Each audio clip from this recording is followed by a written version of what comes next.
I know a little bit about this, okay? So T Grizzly recently went live to respond to rumors that he got his auntie killed. So rumors were circulating on Friday night after it was discovered that Wu-Tang from 600 is currently on trial for the murders of T Grizzly aunt. What if the very person who gave up everything for your success, the one who believed in you when nobody else did, suddenly became the one who lost it all?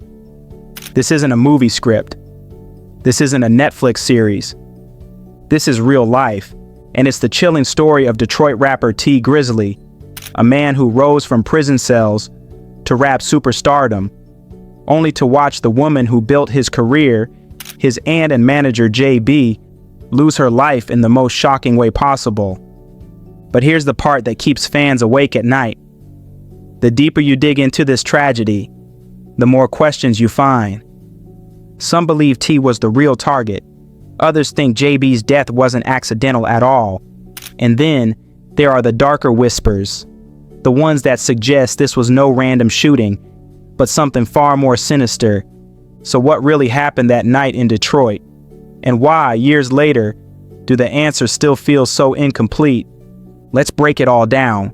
Before fame, before music, before anyone even knew his name, Terry Wallace Jr., better known today as T Grizzly, grew up in Detroit's most dangerous neighborhoods.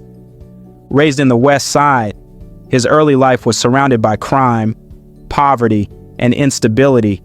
His father was murdered when T was just a teenager. His mother was later sentenced to 15 years in prison for drug trafficking. By the time most kids were worrying about school, T was forced to figure out survival on his own. But even in that chaos, he showed signs of ambition. As a teen, he formed a rap crew called All Stars Ball Hard. They recorded songs, but without money or resources, the dream seemed impossible. That dream turned darker in 2014, when T, desperate and broke, committed a string of robberies at Michigan State University. He was arrested and sentenced to nearly 3 years in prison. For most people, that would have been the end. But T was different. Behind bars, he studied law, wrote lyrics, and planned his comeback. And when he finally walked free in 2016, he wasted no time. He went straight to the studio, dropped First Day Out, and within days, his life changed forever. But he wasn't doing this alone. Behind him was a woman who believed in him more than anyone, his Aunt JB, and her role in his success would be far bigger than people ever realized. Joyner JB Brown wasn't just T's aunt. She was his manager, his protector, and the engine behind his career. She gave up her own life to make his dreams real, quitting her job, putting her own money into his music videos, and handling every single detail of his early career. JB was the backbone of everything. When First Day Out went viral, it wasn't just T's success, it was theirs. She managed his bookings, his business deals, his tours. To insiders, it was clear. T Grizzly was the voice, but JB was the strategist. But here's the thing about the music industry. Where there's success, there's money. And where there's money, there's jealousy, envy, and enemies. JB knew this. She was fiercely protective of T, often keeping him away from people she thought didn't have his best interests at heart. She wanted him to focus on music, not beef. But in Detroit, a city with deep gang rivalries and rap politics, staying out of trouble isn't always possible. And by 2019, those dangers would finally catch up to them. The night that changed everything was only days away. August 20th, 2019. Detroit. T Grizzly, his driver, and JB were riding in a black Cadillac Escalade. They pulled up to a house on the east side, a neighborhood T knew well. T stepped out first, leaving JB inside the car. To him, it was just a quick stop. To her, just another night keeping close watch over her nephew. But in the shadows, someone else was waiting. A hooded figure crept toward the Escalade. No words, no warning, just the sudden violent eruption of gunfire. Bullets tore through the passenger side, shattering glass and punching holes into the SUV's frame. Neighbors later said the sound echoed like firecrackers in the night, only far more terrifying. Inside, JB had no time to react. By the time T spun around, it was already too late. He sprinted back toward the SUV, panic flooding his face. The shooter was gone, swallowed by the darkness as quickly as they appeared. When T pulled the door open, what he saw would haunt him forever. JB, gravely wounded, slumped in the seat she'd always claimed as her spot.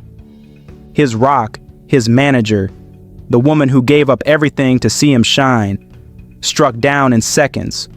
Sirens wailed through the streets within minutes, flashing lights painting the block in red and blue.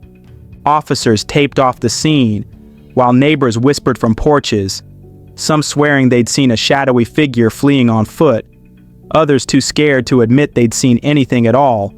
But the evidence spoke louder than anyone. The shooter hadn't fired randomly. The bullets were aimed directly at JB's side of the SUV, and that chilling detail left one question that still lingers years later. Was T meant to die that night, or was JB always the one in the crosshairs?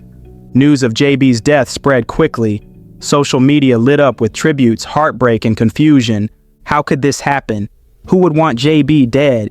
Detroit police launched an investigation, but the shooter had left no clear trail. The only thing witnesses could confirm, someone had waited for T's car, walked up, and fired. At first, police believed T himself was the target. It made sense. He was a rising star, he had enemies, and jealousy runs deep in the rap world. But still, why didn't the shooter wait until T got back in the car? Theories spread like wildfire. Meanwhile, T released the track Status, where he openly rapped about putting $1 million bounty on JB's killer. It was a bold, emotional statement, one that fans took as both pain and defiance. But his interviews told a different story. Some felt his demeanor was too casual, too detached. In one live stream, he even spoke about JB's death while gaming, a moment many fans saw as cold.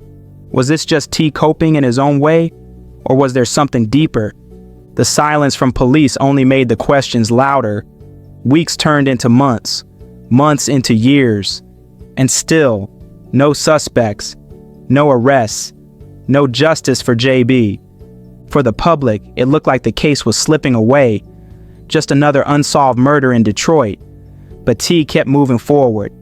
He released albums, went on tour, and even built a Twitch following, streaming games to thousands of fans. He even joked with them, laughed with them, and kept up his brand. But some people couldn't move on so easily.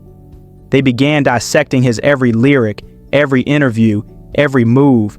Online forums exploded with conspiracy theories. Some swore his lyrics contained hidden messages about JB. Others claimed his quick return to the spotlight proved he wasn't grieving like he should. Were these just fans overanalyzing? Or was there a piece of truth hiding in plain sight? For 6 years, nobody knew. And then came the break no one expected. Nearly 6 years later, investigators caught their first real break.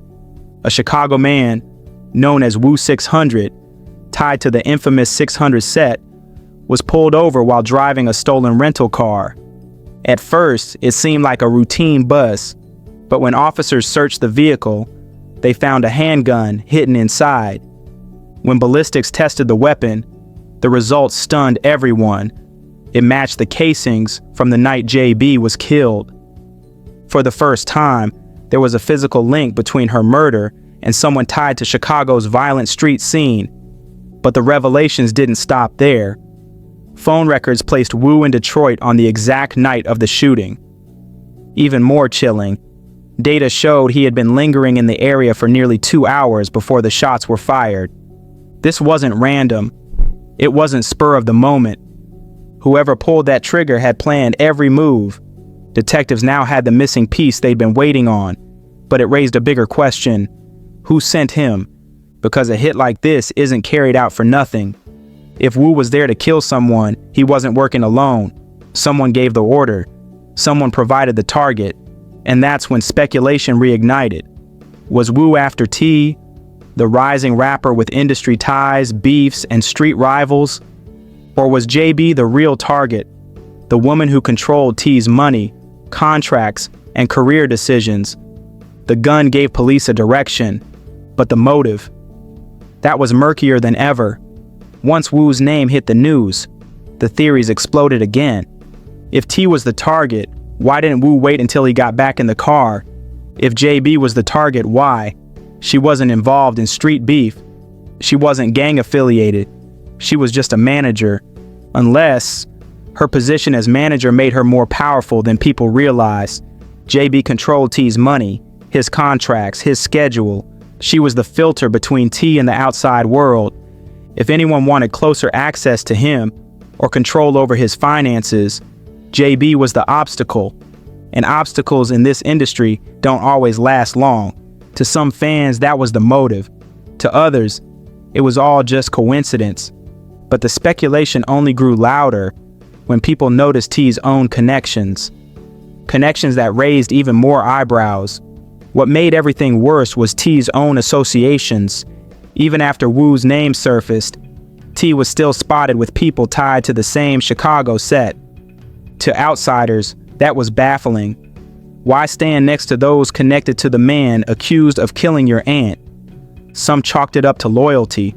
Others argued it was survival, that in a world where alliances shift fast, cutting ties could paint an even bigger target on T's back. But then came another theory, one that made fans uneasy. Maybe those connections weren't just casual. Maybe they ran deeper than anyone wanted to admit.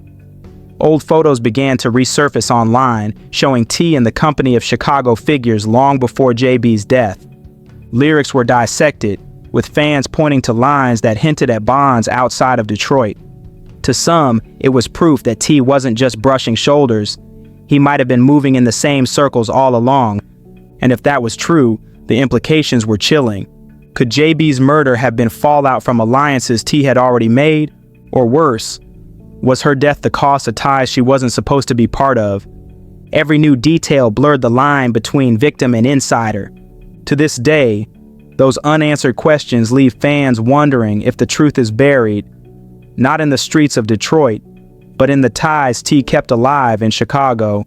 Today, the murder of Joyner J.B. Brown remains one of hip-hop's most haunting mysteries. Police may have linked a gun to the killing. They may have named a suspect. But the bigger questions, the ones that really matter, are still unanswered. Was T Grizzly the true target? Or was JB? Was her death a random act of violence? Or a carefully planned move with motives that go far beyond the streets of Detroit?